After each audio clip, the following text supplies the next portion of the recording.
Archie Madekwe starred in one of the most talked about films of the year, Saltburn, currently in theaters and coming to us on Prime Video on December 22nd. Thank you both so much for your time today. Hey, Thank you. you. Nice to meet you. You both as well. This is one of my favorite movies of the year because I went in with thinking I knew what was going to happen and was completely blown away. Great. That's what you're supposed to feel.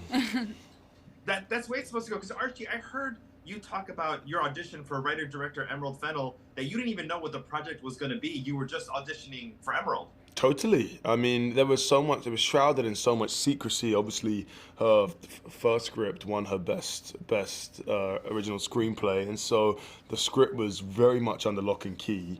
And so the initial interest was blind intrigue of just wanting to work with Emerald and kind of just being up for whatever she was doing. And I'd stick to that. She is just one of the most talented, original, and intelligent filmmakers I think we have today. I think she is just brilliant, and thank God I'm a part of this film. And I'm glad that the two of you are part of this film as well too. Because Alison, was that the same experience that you had? Because this is your first major film role. Talk to us a little bit about creating that character for Venetia. Yeah, very similar to Archie. It was kind of, I didn't know what the script was initially when I auditioned, but it was purely just wanting to work with Emerald. I was already a really, really big fan of hers and loved her first film so much. So I just wanted to be in the room with her. And that's the kind of amazing thing sometimes about auditioning, whether you kind of get the part or not, having the experience of meeting these amazing filmmakers and getting to, she creates her audition kind of room in quite a workshoppy way, and so it feels like a rehearsal as well. And so I just was so happy that I was getting to kind of do that. And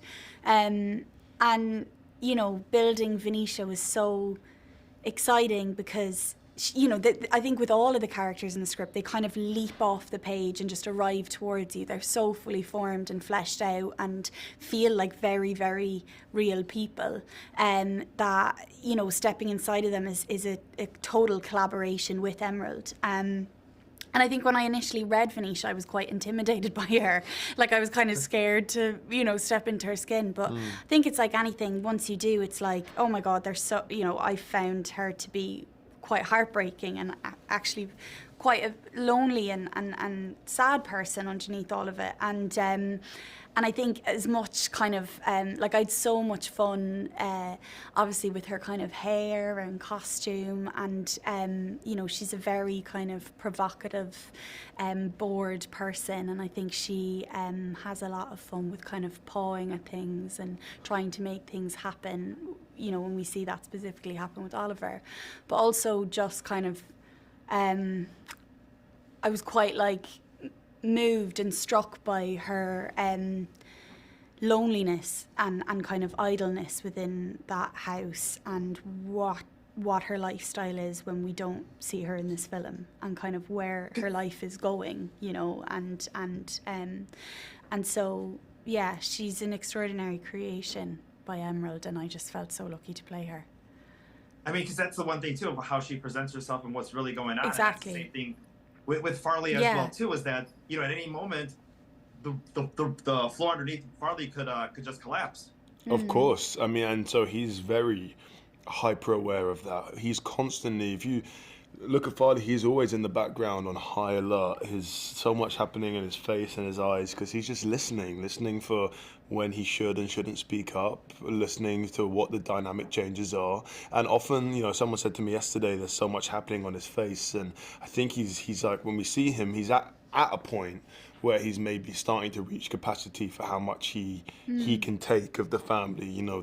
The scene where he has to ask for money for his mum, that's something that he's never done before. That's something that, and so we're kind of reaching a moment where he's kind of taken and heard as much as he can take, but he, as much as he is listening, he knows them so well, and so in the same way where he's able to interject and speak when he knows he needs to and doesn't need to, he also kind of has fun with it. And so there's moments of when we meet the family for the first time, and he's obviously told Elspeth and poor dear Pamela, his parents are drug addicts and this and this and this. He knows what the ripple effect of that is going to cause, and so he just plants a little seed and then watches it explode, and then all of this stuff is already established about Oliver, and he's doing nothing wrong, but he knows that by doing that he's bringing Oliver down. He's also reinforcing that he's good to have around because he has all this information, and he just sits back and watches it unfold and says not much, but by giving that one little piece of information and just putting a little drop of oil in the water, he just watches it ripple. And so there's a lot of watching and observing and with the family, and then speaking up. There's a lot of speaking up and a certain dominance when it comes to Oliver, because he feels like he is the alpha in that situation. This has also been a big week for the movie because 2 Golden Globe nominations, one for Barry Keoghan and one for Rosamund Pike. Yeah. Is there a big text chain among everybody as far as congratulating, or because I just assume, I love the cast so much, but I just, in my mind, I assume everyone is still on a text chain talking all the time. Yeah, we are on a text chain. Yeah. Absolutely, there's so much love on the we're absolutely over the moon, and we got to be with Rosamund as well yesterday. We're in New York, and she was there with us, and it's incredible, and it's so deserved. I think the performances in this film are so amazing, and they're both such special actors, and I'm so happy to see that highlighted yesterday. So that was incredible. I also wish there was an extra Golden Globe category because the bathtub in this movie needs to be nominated for something. I know, it does so much. It does so much. It does so much. It has a lot of moments. It does have a lot of moments. There's a lot of new intimate scenes that that I think a lot of audience members have never seen before in this film. Talk a little bit about the comfort level that Emerald brought to the set as far as creating those, especially with both of your characters. Archie, if you want to go ahead and start. Well, everything was a question. Nothing was ever a demand. It was always a conversation of, how do you feel about this? This is the idea behind it. This is the way we're going to shoot it. And so, it felt collaborative from the off. And we all knew what the story was. And so we all knew what the parameters of what needed to, the things that needed to be told and the things that needed to be shown. And so we all felt very comfortable and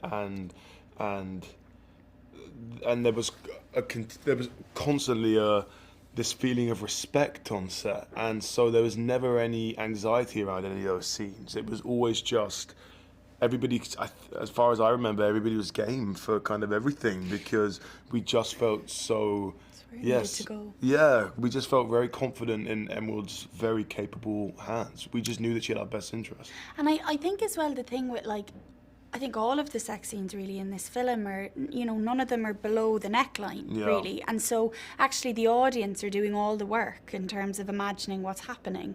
We had an intimacy coordinator, and it was all, I think Miriam, who's amazing. And I think, by staying with the characters' faces, actually, it's pushing the story along of psychologically what's happening between these two people, and a lot of the time it's about power, the kind of transaction of power, and who is it going to, and a lot it's kind of going over to Oliver. And how his kind of, I guess, intelligence or way of being is able to kind of get these people and in a way that is in a sexual nature, but it's all a tool in order to push the story forward as a sake of, instead of just throwing it in for the sake of having a sex scene. So they feel, I think they can feel very explicit, but actually you're not. You're only kind of you're only with people's faces, really. Yeah, it's all about desire and intimacy, and I think that's what's making people uncomfortable. She's pushing our conversation around the things that we are attracted to in a way that people don't like to confront. But they're not; these aren't necessarily the most taboo of subjects. They are just things that people don't always like to have conversations about out loud. Yeah. You got to use your own imagination. Well, best of luck during award season. I love this movie, and I want everyone to go see it because you don't want to give any spoilers away. You want everyone to enjoy it for themselves. Thank you both so much for your time today. Of course, Saltburn currently in theaters and coming to us on Prime Video on December 22nd. And happy holidays to the two of you. Thank you so much. You too.